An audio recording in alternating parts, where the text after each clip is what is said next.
The first thing you learn out here, tucked away in the shadowed hollers of Appalachia, isn't your letters or your numbers. It's the rules.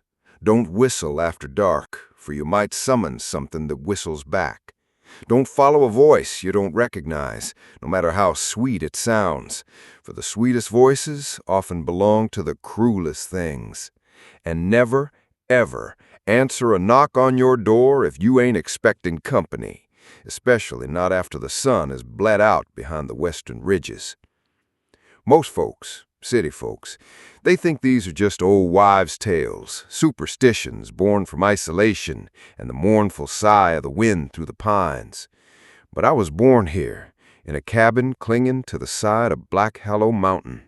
I've lived by these rules my whole life, and I'm here to tell you, the stories you've heard, they're not just stories. They're warnings. They're survival guides. And the worst one, the one they don't tell the outsiders, the one whispered only when the fire burns low and the shadows in the corners of the room grow long and bold, is the one I broke. And in doing so, I didn't just invite the darkness in. I gave it a key. My name is Samuel, though no one's called me that in a long time. Out here, you're known by your family, your deeds, or your sorrows. I'm a bit all three. I'm Jedediah's boy, the one who stayed. I'm the man who saw the light go out in his wife's eyes. And I'm the father who lost his daughter to the whispers in the woods.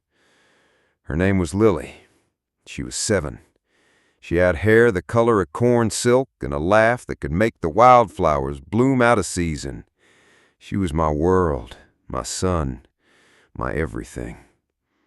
And she's the reason my story, this confession, needs to be told. It all started, as most bad things do out here, with a change in the air, a stillness. The birds stopped singing mid-morning. The cicadas, usually a deafening chorus in the late summer heat, fell silent. It was a heavy, listening sort of quiet, the kind that precedes a storm or something worse. I was on the porch, mending a fishing net, when I first felt it. A cold spot in the warm August air, a prickle on the back of my neck that had nothing to do with the humidity. I looked out over the dense green of the forest that surrounded our little homestead on all sides. It was a view I'd seen every day of my life, but suddenly it looked alien. The shadows seemed deeper, the trees taller, their branches like grasping fingers reaching for our little patch of cleared land. Inside, Martha was humming, a sound that usually calmed my soul. She was canning peaches, the sweet, syrupy smell a welcome contrast to the oppressive silence outside. Lily was on the floor, drawing in a coloring book with a broken piece of charcoal. She was drawing our family, me, a tall, lanky figure with a straw hat, Mama, with a smiling face and an apron, and herself, a tiny stick figure holding both our hands.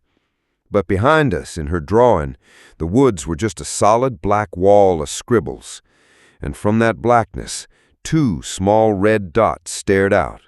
I didn't think much of it then. A child's imagination is a wild, untamed thing. But now I see that drawing every time I close my eyes. It was a premonition, a child's pure, unclouded vision, seeing what I, a grown man blinded by reason, could not. That night, the knocking started. It wasn't the friendly rap of a neighbor's knuckles. It was a slow, deliberate thump, thump, thump. Just 3 knocks, spaced out just enough to make you hold your breath. I looked at Martha. Her face, usually so full of life and warmth, was pale. Her humming had stopped. "Expecting someone?" I whispered, though I knew the answer. Our closest neighbor was 2 miles down the mountain. No one came calling after dark. She just shook her head, her eyes wide and fixed on the sturdy oak door. Lily, who had been dozing by the hearth, sat up, her little face a mask of confusion. Thump, thump, thump. It came again, a little louder this time, more insistent. I grabbed the old shotgun I kept mounted above the fireplace. It was my father's, and his father's before him. It had put food on our table and protected our family for generations. As my fingers curled around the smooth, worn stock, I felt a sliver of courage return. "Who's there?" I called out, my voice rougher than I intended. Silence. The only sound was the crackle of the fire and the frantic beating of my own heart. I moved to the window, my bare feet silent on the wooden floorboards. I peered through a small gap in the curtains. There was nothing, just the moon-drenched yard, the familiar shapes of the woodpile and the old well. The wind chimes my Martha loved so much were perfectly still. No person, no animal, nothing. "Must have been a branch," I said, trying to force a casualness into my tone that I didn't feel. "Wind's picking up." Martha didn't look convinced. She scooped Lily into her arms and held her tight. "Jed," she said, using my full name, something she only did when she was truly scared. "The rule. Don't answer." "I wasn't going to," I said, setting the shotgun down, but keeping it close. "Just a spook, that's all." But it wasn't just a spook. The knocking became a nightly ritual. Always 3 knocks. Always after the last light had faded. And always when I looked, there was nothing there. We started to live our lives around it. We'd eat our supper early, secure the doors and windows before dusk, and then we'd huddle around the fire, pretending not to hear the summons from the darkness. We tried to ignore it. We tried to reason it away. A woodpecker, maybe, a loose shutter. But we knew, deep down, in that primal part of our souls that remembered a time when the world was dark and full of teeth, we knew something was outside, and it wanted in. The real trouble began when it started calling my name. It was a voice that sounded like dry leaves skittering across pavement, a dead, hollow sound that seemed to come from everywhere at once. "Samuel."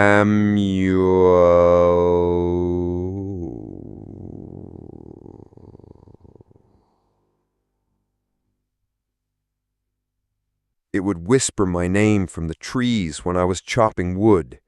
It would hiss it from the cornfield when I was checking the crops. It was a patient, persistent torment. It was trying to wear me down, and it was working. Sleep became a luxury I couldn't afford. Every creak of the cabin, every rustle in the woods sent a jolt of adrenaline through me. I was a frayed nerve, a man walking on the edge of a razor blade.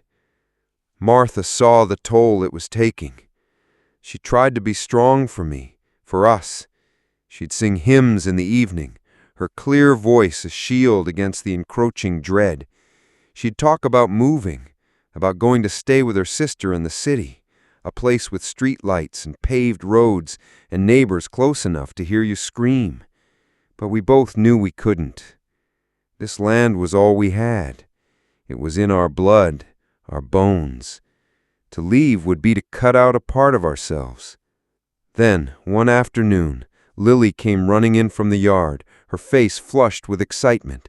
"Daddy, Daddy, I made a new friend." A cold dread, colder than any winter morning, washed over me. "A new friend? What friend, Sweet Pea?" "He's shy," she said, her voice dropping to a conspiratorial whisper. "He lives in the woods. He says he can't come out in the sun. He has a funny name. He calls himself Mr. Knox." My blood ran cold. Mr. Knox. The name was a mockery, a cruel joke. I knelt down and took her small shoulders in my hands. My voice was trembling. "Lily, you can't talk to him. You understand me? He's not a real friend. He's a bad man." Tears welled up in her big, innocent eyes. "He's not bad, Daddy. He's just lonely. He told me so. He says he wants to be our friend. He just wants us to let him in." I looked past her, through the open doorway to the edge of the woods. The trees stood silent, watchful, but I could feel it. A presence, a malevolent intelligence, watching us, listening, and it was using my daughter, my sweet, innocent Lily. It was poisoning her mind, turning her against us. From that day on, Lily was different. She became withdrawn, quiet. She'd spend hours by the window, staring out at the woods. She'd whisper to herself when she thought no one was listening. I tried to keep her inside, to keep her close, but it was like trying to cage a hummingbird. She was small and quick, and she knew the woods as well as I did. One evening, as I was coming back from the fields, I heard her laughing. That beautiful, musical laugh that I loved so much, but this time it sent a chill down my spine. It was coming from the edge of the cornfield. I crept closer, my heart pounding in my chest. I saw her standing there, her back to me, talking to someone or something that was hidden in the tall stalks of corn. She turned, and my breath caught in my throat. Her eyes, usually so full of light, were empty, dull, like a doll's eyes. And she was holding something in her hand, a small, intricately carved wooden bird. It was beautiful, impossibly detailed, but it was carved from a wood I didn't recognize, a wood that was as black as coal.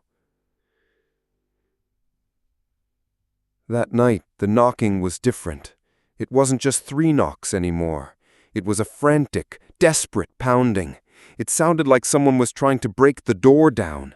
And then the voice came, not the whispering hiss from the woods, but a voice that sounded chillingly like Martha's. "Jed, honey, let me in. I went to get some water from the well and the door shut behind me. Let me in. It's cold out here." I froze. I looked over at Martha, who was sitting by the fire, her face a mask of terror. She was right there. She hadn't moved.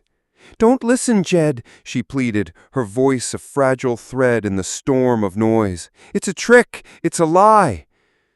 But the voice was so convincing, so full of fear and desperation. It was her voice. It was my Martha's voice. "Jed, please, I'm scared. There's something out here with me."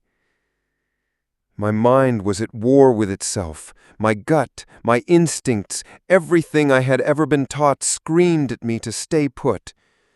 But my heart ached for the woman whose voice was crying out in the darkness. And then I looked at Lily. She was standing by the door, her hand on the latch.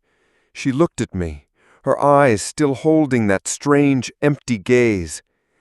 "Let Mommy in, Danny," she said, her voice flat, devoid of emotion. "She's cold." That was what broke me. The sight of my daughter, my innocent little girl, caught in the grip of this thing. I had to do something. I had to fight back. And in that moment of desperation, a terrible, foolish idea took root in my mind. The thing wanted in. It was using my family to get to me.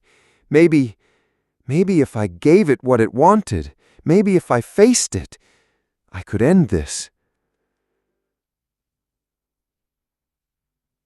I walked to the door. Martha was sobbing now, begging me to stop. I put my hand on the latch, next to Lily's. "I have to, Martha," I said, my voice heavy with a resignation I didn't know I possessed. "I have to end this." I turned the latch, I pulled the heavy oak door inward, and I let it in. The first thing that hit me was the smell, a stench of damp earth and decay, of rotting leaves and something else, something coppery and sweet, like old blood. And then the cold, a bone-deep cold that seemed to suck all the warmth from my room, from my body, from my very soul. There was nothing there. The doorway was empty. The yard was silent. The frantic pounding had stopped. The voice was gone. For a moment, a wild, impossible hope surged through me. Maybe it had worked. Maybe by opening the door I had called its bluff. And then I heard Lily giggle, a high, thin sound that was nothing like her usual laugh. I turned to look at her. She was still standing by the door, but she was looking up, not at me, but at the ceiling. And her smile? It was a wide, unnatural grin that stretched her face into a grotesque mask. And that's when I saw it. It wasn't in the doorway. It was already inside. It had come in with the cold, with the smell, a formless, shapeless presence that now clung to the ceiling like a patch of living darkness. It was a shadow that pulsed, that breathed, and from the center of that shadow, 2 points of red light like malevolent embers stared down at us. The thing, Mr. Knox, it hadn't wanted to come in. It had wanted to be let in. There was a difference, an invitation, a consent. I had given it permission. I had broken the most sacred rule. It descended from the ceiling like smoke. It poured down the walls, a flowing river of blackness, and it coiled around Lily. She didn't scream. She just stood there, with that terrible, empty smile on her face as the darkness enveloped her. I tried to run to her, to pull her away, but my feet were rooted to the spot. I was paralyzed by a fear so absolute, so primal, that it shut down my entire body. All I could do was watch my daughter be swallowed by the shadow. When the darkness receded, Lily was still there, but it wasn't her. The thing that wore her face, that inhabited her small body, was ancient and evil. It looked at me with Lily's eyes, but there was no recognition in them, only a cold, calculating intelligence. And then it spoke, in a voice that was a chilling chorus of my daughter's sweet tones and the dry, dead rustle of leaves. It said, "You see, Samuel, I told you I had a gift for you. I've made all the bad things go away. The fear, the worry. She won't feel any of that anymore."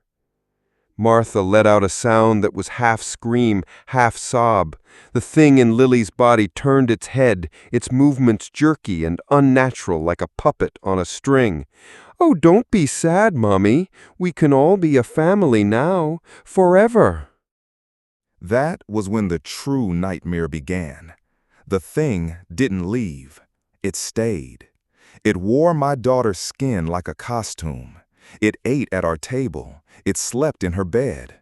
It would talk to us, tell us stories in that horrible layered voice. Stories of the dark places between the stars, of worlds where fear was the only emotion, of things that had slumbered beneath the mountains for eons, waiting. Martha, my strong, brave Martha, she couldn't take it. She faded. The light in her eyes grew dimmer each day, until one morning I woke up and she was gone. Not gone from the house, gone from herself. She just sat in her rocking chair, staring at the wall, her mind shattered into a million pieces. She was there, but she was gone. And me? I had to live with it. I had to look at that thing that looked like my daughter and pretend. I had to listen to its whispers in the night, its promises of power, its taunts about my weakness. It fed on my despair. It grew stronger on my sorrow. It told me it was my fault, that my love for my family was the weapon it had used against me. Sometimes, late at night, when the thing in Lily's room is quiet, I think I can hear the real her. A faint, terrified whisper buried deep inside the monster. A little girl, trapped in the dark, calling for her daddy. And I know that I can't rest, I can't die until I find a way to set her free. I don't know how. The old rules, the ones I thought I understood, they're not enough. This is an older magic, a darker power. But I'm learning. I'm reading the old books, the ones my grandfather kept locked away. I'm talking to the old people in the hills, the ones who still remember the old ways. I'm looking for a new rule, a way to undo what I've done, a way to cast out the thing I let in. So if you're ever in these mountains and you hear a knock on your door, don't answer it. If you hear a voice calling your name, don't follow it. And if you see a man with sorrow in his eyes and a shotgun in his hands, a man who looks like he's been fighting a war his whole life, don't be afraid. That man is me, and I'm still fighting. I'm still trying to save my little girl. I have to believe that I can. Because if I can't, if the stories are true and the darkness always wins, then there's no hope for any of us. The wind has picked up. It's whistling through the cracks in the walls. It sounds like a voice, whispering a name. Not mine this time, yours. It knows you're listening, and it's patient. It can wait. It's been waiting for a very long time. The question is, when it knocks on your door, will you be strong enough not to answer? I wasn't, and that is my curse. That is my story. The true story of what happens when you break the rules in a place where the darkness is not just a fairy tale, but a hungry, waiting thing. And it's always, always listening.